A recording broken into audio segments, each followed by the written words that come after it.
Hadirin yang berbahagia, dalam kesempatan ini saya akan memaparkan materi pembelajaran berdiferensiasi. Sebelum saya memasuki topik pembahasan, izinkan saya dan tim untuk memperkenalkan diri terlebih dahulu. Saya sendiri bernama Dewi Susanti Purba, beserta rekan saya Friska Silaban dan Kristina Lumban Gaul. Kami adalah mahasiswa BPG Calon Guru Gelombang 2 LPTK Universitas Asahan yang akan melakukan PPL di SMA Negeri 4 Kisaran. Sekian perkenalan dari kami. Baik, kita masuk ke topik pembahasan, yaitu pembelajaran berdiferensiasi. Apa itu pembelajaran berdiferensiasi? Pembelajaran berdiferensiasi adalah pendekatan di mana guru mengidentifikasi kebutuhan belajar setiap peserta didik dan menyediakan pendekatan pembelajaran yang disesuaikan dengan gaya belajar, tingkat pemahaman, dan minat mereka. Pada dasarnya, pembelajaran berdiferensiasi memungkinkan setiap pendidik untuk bertemu dan berinteraksi dengan peserta didik pada tingkat yang sebanding dengan tingkat pengetahuan mereka untuk kemudian menyiapkan preferensi belajar mereka. Salah satu cara untuk menerapkan praktik ini adalah memanfaatkan teknologi informasi sebagai alat bantu. Adapun tujuan dari pembelajaran berdiferensiasi ini adalah menciptakan kesetaraan belajar bagi peserta didik serta menjembatani kesenjangan belajar antara yang berprestasi dan yang tidak berprestasi. Secara singkatnya, kita bisa sebutkan bahwa pembelajaran berdiferensiasi adalah proses pembelajaran yang dibuat sedemikian rupa sehingga peserta didik merasa tertantang dalam belajar.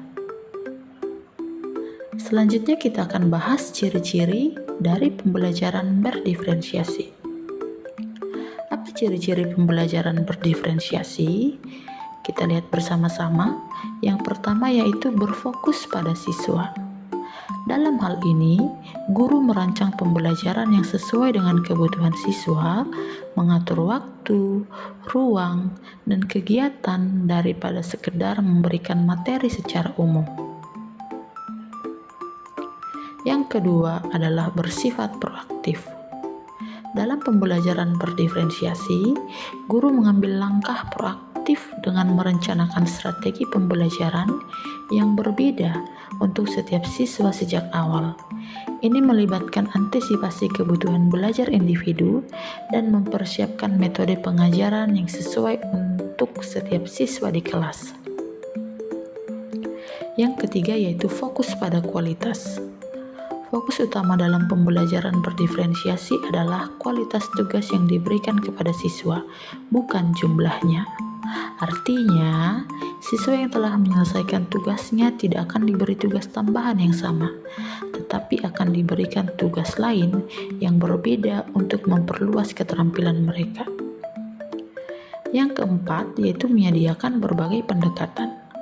Pembelajaran berdiferensiasi menyediakan berbagai pendekatan dalam aspek konten, proses pembelajaran, produk yang dihasilkan, dan lingkungan belajar. Ini memungkinkan penyesuaian materi yang dipelajari, cara pembelajaran, hasil akhir, dan suasana belajar sesuai dengan kesiapan, minat, dan gaya belajar siswa.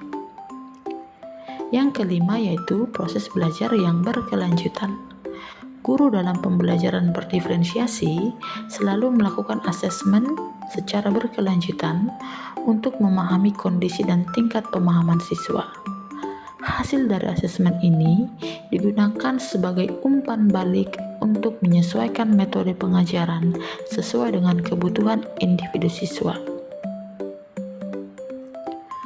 Hal-hal yang perlu dilakukan untuk menyiapkan pembelajaran berdiferensiasi adalah yang pertama, mengidentifikasi kebutuhan belajar siswa. Dalam hal ini, guru perlu mendapatkan pemahaman mendalam tentang profil belajar setiap siswa, termasuk kekuatan, kelemahan, minat, dan gaya belajarnya. Yang kedua yaitu menyesuaikan diri. Berdasarkan analisa awal, guru dapat menyesuaikan materi pembelajaran. Ini bisa berarti mengadaptasi kurikulum, menambahkan bahan-bahan tambahan, atau menghilangkan bagian yang mungkin sudah dikuasai oleh sebagian siswa. Yang ketiga yaitu memilih metode pembelajaran. Penggunaan beragam metode pembelajaran adalah kunci dalam pembelajaran berdiferensiasi. Guru perlu memilih metode yang sesuai dengan kebutuhan dan preferensi belajar siswa. Ini bisa diskusi kelompok, proyek, eksperimen, atau aktivitas praktis lainnya. Yang keempat yaitu menyediakan sumber belajar yang beragam. Guru dapat menggunakan berbagai sumber belajar termasuk buku, artikel, video, dan sumber daya digital lainnya. Ini membantu siswa dengan gaya belajar yang berbeda untuk lebih terlibat dalam pembelajaran. Yang kelima, yaitu pemberian pilihan dalam penilaian. Ini merupakan aspek penting dalam pembelajaran berdiferensiasi. Siswa diberi opsi untuk menunjukkan pemahaman mereka melalui tugas tertulis, presentasi, proyek kreatif, atau bentuk penilaian lain yang sesuai dengan preferensi mereka.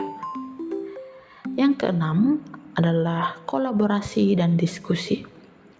Pendidik dapat mengatur aktivitas kelompok atau proyek kolaboratif yang memungkinkan siswa bekerja bersama dan berbagi pengetahuan.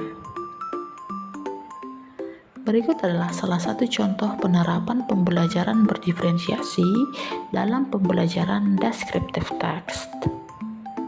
Ada tahapan yang dilakukan. Yang pertama adalah guru menyiapkan materi teks deskripsi serta sesuatu yang berkaitan dengan proses pembelajaran yang akan diajarkan.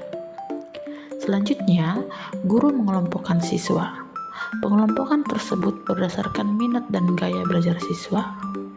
Untuk mendapatkan informasi terkait kebutuhan siswa, guru dapat memberikan kuesioner sebelum pembelajaran dimulai. Lalu, siswa dikelompokkan berdasarkan hasil kuesioner mereka. Tahapan yang selanjutnya yaitu materi deskripsi disiapkan oleh guru. Guru menggunakan media gambar yang menarik untuk siswa-siswa yang belajar dengan gaya visual. Guru memberi materi dengan cara menjelaskan untuk siswa-siswa yang belajar dengan gaya auditorial. Guru memberi materi dengan cara menirukan apa yang sedang dijelaskan kepada siswa yang belajar dengan gaya kinestetik. Adapun tahapan terakhir yaitu siswa diminta menganalisis deskripsi dengan menafsirkan fungsi sosial dan unsur kebahasaan yang terdapat dalam tes deskripsi. Selanjutnya, setiap kelompok akan mempresentasikan hasil diskusi mereka, baik berupa poster, PowerPoint, atau ringkasan. Hasil belajar siswa terlihat ketika setiap kelompok mempresentasikan hasil diskusi mereka di depan siswa lain dengan antusias dan bermental solutif, karena mereka paham serta menguasai isi dari materi yang dipelajari. Demikian pembahasan kita pada hari ini mengenai pembelajaran diferensiasi. Semoga apa yang kita bahas hari ini dapat kita pahami dan berguna bagi kita ke depannya. Terima kasih. Bye-bye.